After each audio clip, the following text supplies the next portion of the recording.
It's 10:30 at night in a factory district outside Guangzhou, China, and a woman is still sitting behind a sewing machine. She started at 8 that morning. She'll keep going until her body physically forces her to stop, somewhere close to 11. Tomorrow, she'll do it again, and the day after that. Investigators who later interviewed workers in this exact district found that some of them get exactly 1 day off a month, not a week, a month, because, in her own words, taking more time off than that simply costs too much money to survive. She is sewing a dress that will sell a few weeks from now for about $5, sometimes less, on an app sitting on a teenager's phone in London, in Los Angeles, in Warsaw. The company behind that app made roughly $45 billion last year. Its founder has not been seen in public in years. Nobody outside a small circle of executives even knows exactly who controls the company anymore. This is the story of Shein, the most successful clothing company most people couldn't actually explain if you asked them how it works. And by the end of this episode, you're going to understand exactly what's hiding behind every single $5 price tag and why an empire this big might genuinely be closer to collapsing than anyone expects. Let's start with the number that should stop you in your tracks, because it's the single fact that explains everything else in this story. Shein adds thousands of brand new clothing designs to its app every single day. Not every week, every day. To put that into perspective, a traditional fashion brand might release somewhere between 2 and 4 full collections a year. Shein produces more new designs in a single week than most retailers produce in 12 months combined. How is that even physically possible? The answer isn't human creativity working overtime. It's a small batch testing machine running non-stop, 24 hours a day. Shein manufactures a new design in tiny batches, sometimes as small as 100 to 200 units, releases it onto the app, and watches in real time what happens.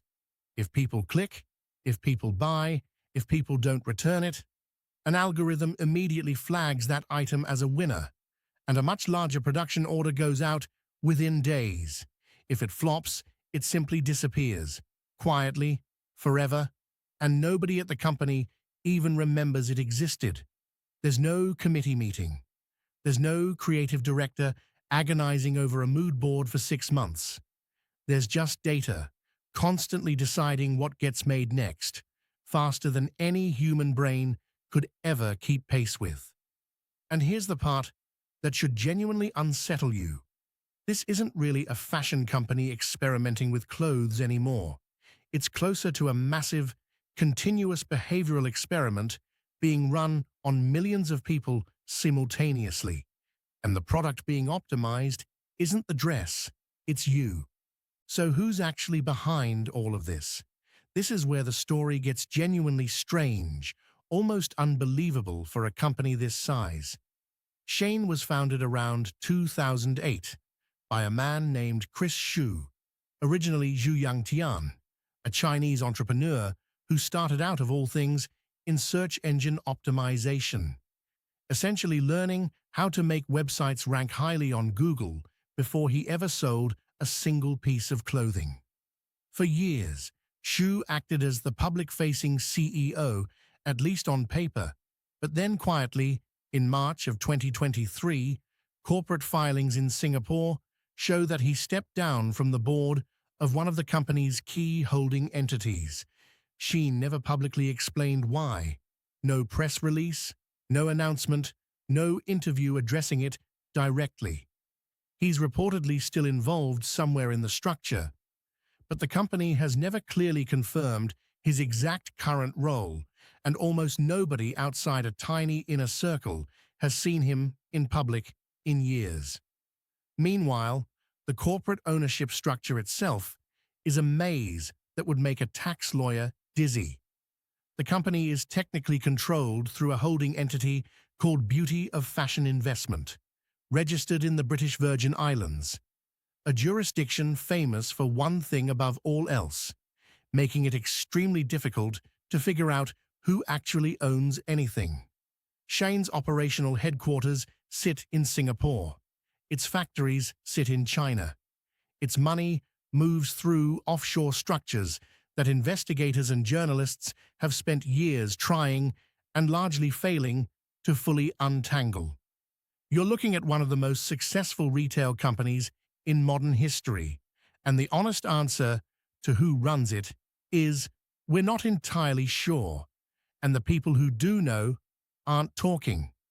Now let's go back to that factory floor in Guangzhou, because this is the part of the story that actually matters most, the part that gets lost every single time someone unboxes a cheap haul video.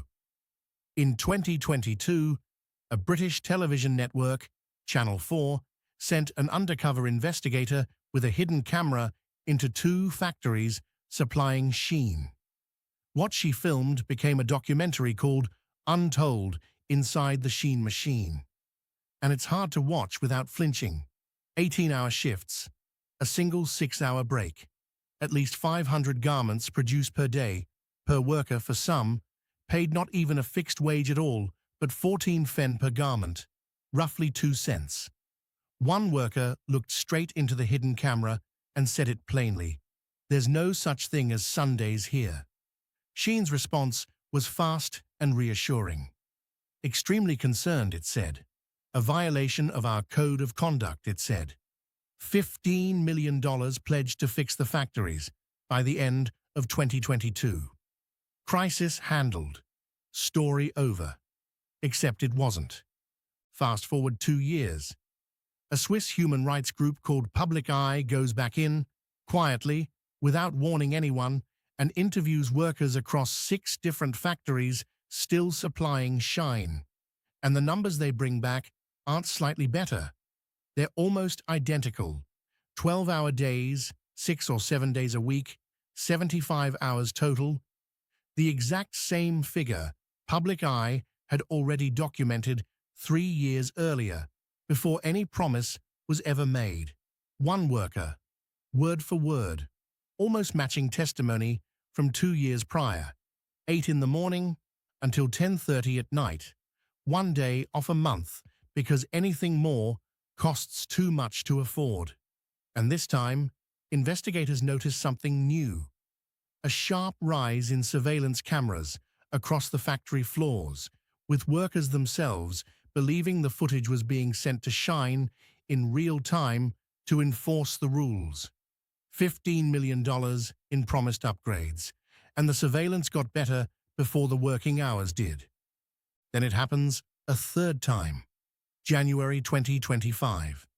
The BBC walks into the same neighborhood, a place locals now openly call Shein Village, visits 10 more factories, talks to 20 more workers, completely independent team, completely different year. Same result. 8 in the morning, well past 10 at night, 6 or 7 days a week.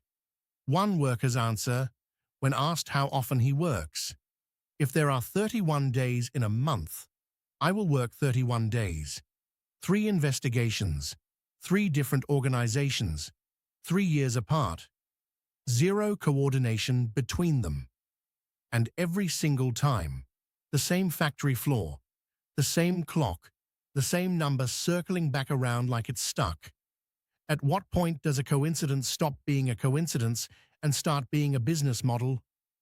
Part of the answer is that almost none of this reaches the people actually buying the clothes, because the marketing machine on the other end is built to make sure you never have a reason to ask. Shein spends remarkably little on traditional advertising. Instead, it built one of the most effective influencer pipelines in the history of retail, sending free boxes worth hundreds, sometimes thousands of dollars to ordinary people with modest followings, not just A-list celebrities, in exchange for what's now a genre of its own, the Shein haul video. Open the app, Fill a cart with 30 or 40 items for under $100 total. Film yourself trying them all on. Post it. These videos rack up tens of millions of views, and almost none of them mention a single word about Guangzhou, about sewing machines, about 18-hour shifts. It's not that creators are lying.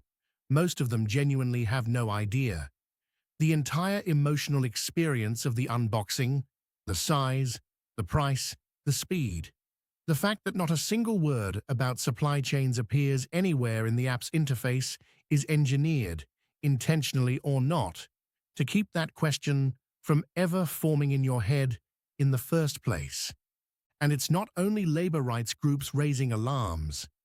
Designers and other clothing companies have filed lawsuits accusing Shein of copying their original designs and even outright stealing copyrighted artwork from independent artists, scraping it from the internet and printing it directly onto garments without payment or permission. Some of these cases have resulted in settlements. Others are still working through courts in the United States.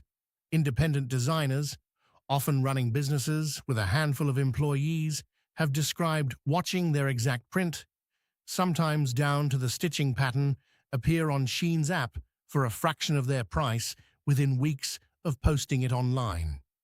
For a company already facing accusations about how its garments are made, a parallel pattern of accusations about where its designs come from in the first place adds another layer to the same underlying story. Speed and scale, achieved by cutting corners other companies are legally and ethically required to respect. There's also the environmental side of this that rarely makes it into a 5-minute haul video. Producing thousands of new low-cost garments every single day, most of them made from synthetic fibers, like polyester, generates enormous volumes of textile waste, much of it ending up in landfills within months because the materials and stitching simply aren't built to survive more than a handful of washes. Researchers studying the broader ultra-fast fashion sector have raised concerns about the carbon footprint of constant small-batch air and sea shipping directly to individual customers worldwide, a logistics model fundamentally different and in some ways more wasteful than a traditional retailer shipping in bulk to physical stores. Think about the actual mechanics of that for a second. Every single item you order doesn't travel as part of a bulk shipment heading to a warehouse near you. It travels essentially alone, packaged individually, often flown internationally just for you, just for that one $5 top. Multiply that by the millions of individual parcels Shein ships every single day, and the environmental footprint of convenience starts to look very different from what it feels like at checkout. Shein has responded with its own sustainability pledges, including a commitment to cut greenhouse gas emissions across its value chain by a quarter by 2030. Critics point out that a public emissions target sits awkwardly next to a business model whose entire premise is selling you more clothes faster than you could possibly need. Because here's the thing, this story isn't actually just about ethics anymore. It's becoming a genuine threat to the company's entire future. And that's where the second half of this story gets really interesting. For years, Shein has been quietly trying to do something almost every wildly successful private company eventually wants to do: go public, list on a major stock exchange, and unlock enormous value for its early investors. It reportedly explored an IPO in the United States. That effort stalled amid intense political scrutiny, partly tied to accusations around cotton sourced from China's Xinjiang region, an area linked to allegations of forced labor affecting the Uyghur population, allegations Shein has consistently denied having any connection to. So the company pivoted, reportedly aiming instead for a listing on the London Stock Exchange. And that effort has run into exactly the same wall. Amnesty International has publicly urged UK regulators and the London Stock Exchange itself to block the listing entirely, citing labour rights abuses and environmental concerns. During parliamentary questioning in the UK, a senior lawyer representing Shein was repeatedly asked a direct, simple question: whether the company sells products made using cotton from Xinjiang, and repeatedly declined to give a clear yes or no answer, an evasion one member of parliament publicly called, quote, ridiculous. Think about what that actually means for a $100 billion company. Every other major retailer on earth wants public investors, public scrutiny, a public stock price reflecting confidence in the brand. Shein, despite generating tens of billions in revenue, keeps getting blocked at the door again and again by the very governments and institutions whose approval it desperately needs to take that next step. That parliamentary moment, a senior lawyer simply refusing to confirm something this basic, is probably the closest thing to an unofficial verdict anyone in government has given on the company so far. And underneath even the labour and political controversies, there's a deeper structural problem that Shein genuinely cannot solve no matter how many factories it upgrades, because it's baked directly into the business model itself.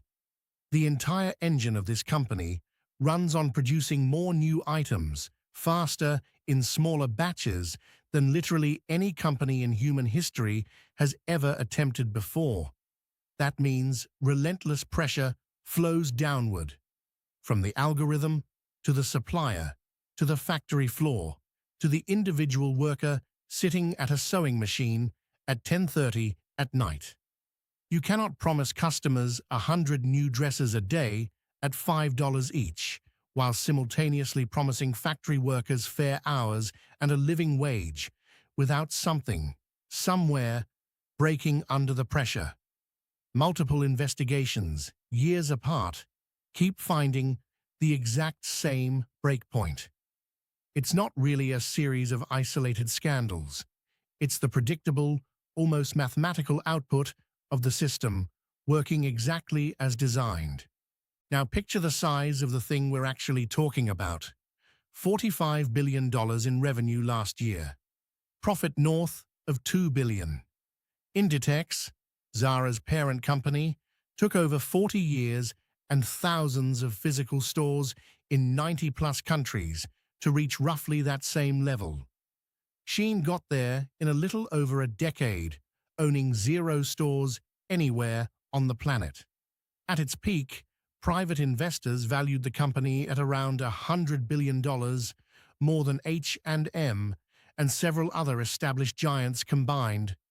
Value built almost entirely on Gen Z shoppers who, according to surveys, often already know the company has a troubled reputation and keep shopping anyway, because $5 never quite feels like a decision worth thinking twice about.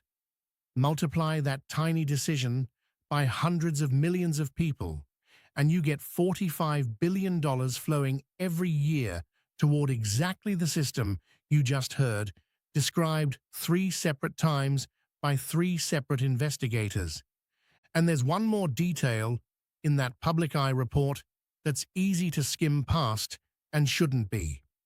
Investigators reported seeing young people, roughly 14 or 15 years old, packaging boxes inside some of these factories, not in any childcare space, just on the floor, working. Shein says 0 tolerance on child labor. Shein's own 2023 report admits to 2 confirmed cases that year, 2 by their own count, inside a network of nearly 1,000 factories. Is that the full picture, or just what happened to surface during the specific audits the company itself chose to run? Nobody outside the company can actually answer that question, and the ownership structure was built deliberately to make sure nobody easily can. Compare that for a second to Zara, the company we broke down in a previous episode. Zara's speed came from logistics, warehouses, cargo planes, trucks that never run empty. Shein's speed came from removing almost everything Zara still has.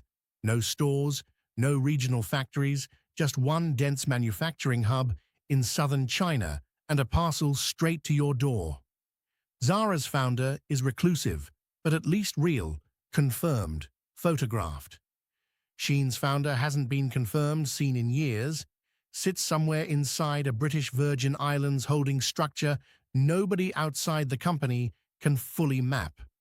If Zara is fast fashion pushed to its logistical limit, Shein is what's left when you push past that limit and start removing accountability itself. And maybe that's the real lesson sitting underneath both of these stories.